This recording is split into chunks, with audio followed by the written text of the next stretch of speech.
Look Outreach is underwritten by the generous support of Munter Enterprises. Family owned and operated since 1972, integrity is important, as our family name is on every project. Our word is our bond. Munter Enterprises. Just build it. I'm doing fine now. I have no problems at all. Welcome back, everyone. Look, let's face it. I don't think anything is more important to the community, the well-being of a community, than its government and how it functions. How it functions at City Hall, how it functions on the streets, how it functions on the highway. I mean, you name it, it touches us in everything that we do every day, and of course contributes to the well-being of the community. Well, as you know, in Saratoga Springs, a lot of talk. On a weekly basis we're covering this, guys, about the recommendation to change the form of government in Saratoga to a city manager form of government. And joining me today, our guests have been here many times, and I'm sure will be here many more times. This is Joe Dalton and Rich Sellers. They're from a group called Success, who are advocating to keep the form of government as it is. So welcome back, guys. Thank you. Pleasure. Really nice to have you here. Big news recently. We've been covering it like crazy. Financial report was released by the commission. Big numbers in there. You know this, Rich. Savings of over $550,000, et cetera, et cetera. In an effort to drill down on that, we've been starting to raise some questions. Mm-hmm. You know, what's included, what isn't included, anything been left out, and how would we as voters really get all the information we need to make an informed decision? You saw the financial report. What'd you think? I think starting with a headline, instead of saving money, they're going to cost at least $600,000 a year. Yearly is a key word there. Plus unknown transition costs, which are going to be very high. Mm-hmm. This last report I compared back to one they sent out in into May by the same people. And into May, they said it'd save $18,000.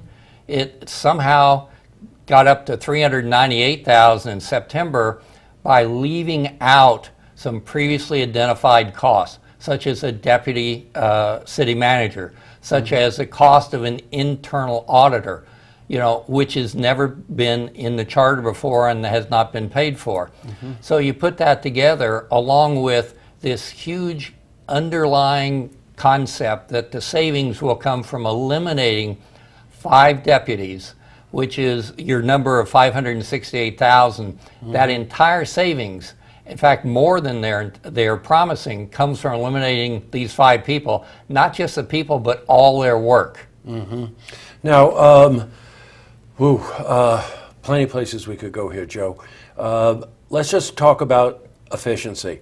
It has been said to me that the reason that they are understanding that there would be more cost savings is that in the process of learning about a newer form of government, they're realizing more efficiencies. I think that there's a disconnect there. Yeah, I don't know where they are. They haven't shown it to anybody. Okay. Haven't shown it to us. And we have identified specifics of why it's going to cost us so much money to run this under a city manager form. Mm-hmm. As Richard mentioned, there are positions. Who's going to do the paperwork in the office? Is mm-hmm. it going to be the city manager or the assistant city manager? Mm-hmm. Who's the assessor, and what are you paying the assessor? What are you paying the attorney now? City attorney. Originally, you were going to cost $39,000 to go to a full-time manager. Well, there's a question on that. There's a question about buy-in, like the mayor's going to buy into the insurance plan. Well, she's going to buy in just like the rest of city employees, which means she's going to have to contribute $1,800 a year, or is she going to have to pay $18,000 like the rest of, mm-hmm. for the full shot? So they've left a lot out. They're confusing everybody, and it's not just confusing. They're giving false promises to people.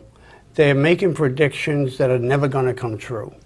And they're trying to sell something. It's like the guy who wants to sell you the Brooklyn Bridge. Mm-hmm. It's never going to happen mm-hmm. the way they say it. Well, Joe, the pretty impactful statement you just made. And just in case you moved to the city recently or whatever, Joe has quite a history in the city, having run the Chamber of Commerce, I think it was a better part of 40 years, wasn't it, Joe? That's what I thought. So Joe knows government. Joe knows the city, and he knows the people in the city.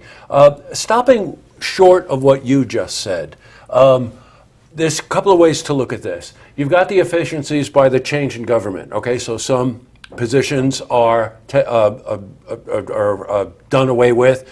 There will be a couple of other positions added and whatever. There's a gap here that I can't quite follow, which is this idea of the transition team, where the money is accounted for this transition team, and what kind of responsibility do they have? Do you want to address that? Well, the first answer is there has been no estimate of that cost. People in other cities have gone from 6 months to 4 or 5 years making a transition. Some have gone smoothly, some have been disasters.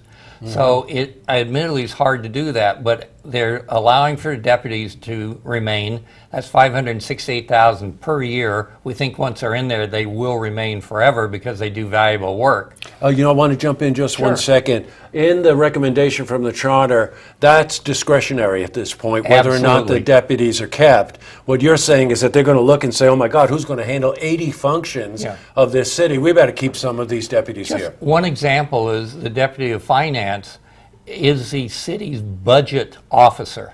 Right, that's There right. is nobody else to do that job. A great director is full-time, does not have the capacity to absorb it. So they may change the title, but they're going to have to put somebody back in who's very good, likely to even cost more than a deputy does. Do you think some of this is just naivete? Or very wishful thinking. Yeah. Okay. All right. I think we could go there. Now, just one last point on the transition team. They can't change anything that's fundamentally written into the charter. Correct. But what they can do is they do have discretionary authority in terms of adding people on, or does it have to do with function, or does it just have to do with salary? What do you mean? In other words, if the transition committee makes a recommendation to augment what the charter is stipulating, do they have the power to do that? Add more employees, take away employees? You've got to understand the transition team makeup. The transition team is going to be 9 individuals, Right. 5 of whom are going to be appointed by the mayor. And each member of the council is going to have 1 appointment. So the mayor has a majority vote on who goes on that transition team. That sounds a little stacked to me, doesn't it? Well, if you look at the commission that was formed, there were 15 people on it, and the mayor appointed 11 of them.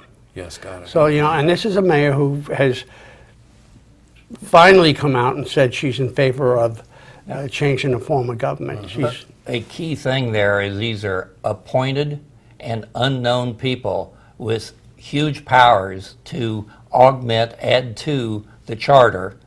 And we don't know what it's going to cost, we don't know who they are, and we will not know either until after the election, though with the pressure being given, there will be a number floated out for transition costs, I'm hoping and assuming. Well, I think that's part of the responsibility. You know what I'm saying? Hey, we're out of time today. You're welcome to come back again, and we will have you back again Can I to be give able a to talk about. plug for you?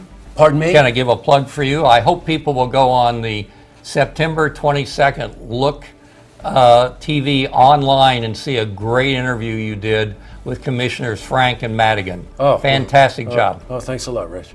Good, we'll have you back again because I want to continue this conversation right up to the time that we vote. By the way, here's what you really need to do. Go to Saratoga Springs Success, 2 C's? Saratoga Springs Success.org. That's where you will find a backup for a lot of the information that we're talking about here, plus much more detail. Remember, this is our form of government. Will have effect for our lives, our families, and our children, grandchildren, generations to come. Thanks, Rich. Thanks for coming in. Joe, great to see you as always, and look forward to having you back again. Thanks a lot. You're welcome. See this interview again. You can head to our website, looktvonline.com.